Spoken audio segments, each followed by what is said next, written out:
નમસ્કાર દર્શક મિત્રો, વોઇસ ઓફ ભરૂચ ન્યૂઝમાં હું મેઘા અગ્રવાલ આપનું હાર્દિક સ્વાગત કરું છું। આપ જોઈ રહ્યા છો વોઇસ ઓફ ભરૂચ અને જોઈએ આજના સમાચાર વિગતવાર। આજ રોજ તારીખ 28 ઓગસ્ટ 2026ના રોજ દેશભરમાં ભાઈ બહેનના પવિત્ર પ્રેમ અને અતૂટ સંબંધનું પ્રતીક એવા રક્ષાબંધન પર્વની હર્ષોલ્લાસભેર ઉજવણી કરવામાં આવી હતી। રક્ષાબંધનના પાવન પર્વ નિમિત્તે બહેનોએ ભાઈના કપાળે કંકુ ચોખાનું તિલક કરી ભાઈના હાથમાં રાખડી બાંધી હતી। ત્યારબાદ ભાઈનું મોં મીઠું કરાવી ભાઈ બહેનના સંબંધોની મીઠાશ હંમેશા જળવાઈ રહે તેવી પ્રાર્થના કરી હતી।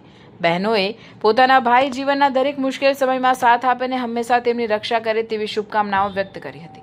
જ્યારે ભાઈઓએ પણ પોતાની બહેનની રક્ષા અને સુખ સમૃદ્ધિ માટે હંમેશા સાથે રહેવાનો સંકલ્પ કર્યો હતો। રક્ષાબંધન માત્ર એક તહેવાર નથી, પરંતુ ભાઈ બહેન વચ્ચેના પ્રેમ, લાગણી, વિશ્વાસ અને રક્ષણના પવિત્ર બંધનને વધુ મજબૂત બનાવતો પર્વ છે।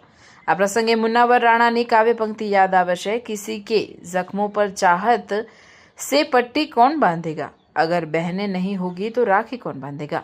भाई बहनના પવિત્ર સંબંધની મીઠાશ અને પ્રેમ હંમેશા અકબંધ રહે તેવી શુભકામનાઓ સાથે સૌને રક્ષાબંધન પર્વની હાર્દિક શુભેચ્છાઓ। રિપોર્ટર ધર્મેન્દ્રસિંહ ડુમાસા, માંડવી।